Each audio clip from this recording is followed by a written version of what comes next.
बिस्मिल्लाहिर्रहमानिर्रहीम अस्सलाम वालेकुम रहमतुल्लाहि व बरकातहू सलातो सलाम अलैका या सय्यदी या रसूल अल्लाह व अला आलिका व सहाबिका या सय्यदी या हबीब अल्लाह।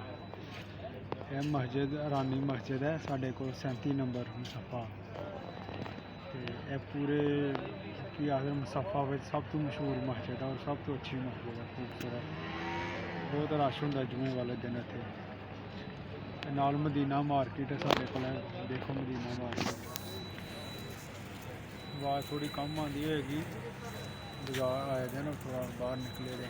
चेक करो माशाल्लाह।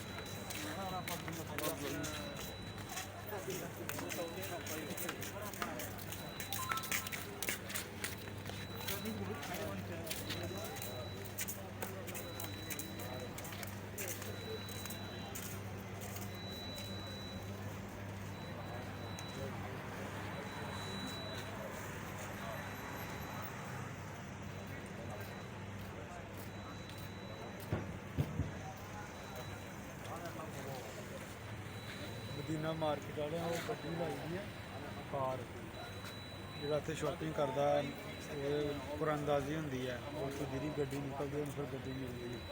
यह 2 दिन पहले जरा ना एक होर गड्डी कुरानंदाजी कड्ढी यार मदीना मार्केट वाले। मदीना मार्केट वाले कुरानंदाजी गड्डी दी 2-3 दिन हो गए, हम फिर उन्हें एक गड्डी होर कुरानंदाजी लाई दी है।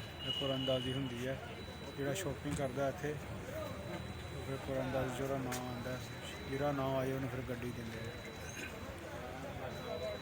सही है फिर इंशाअल्लाह। अल्लाह हाफ़िज़ ना किस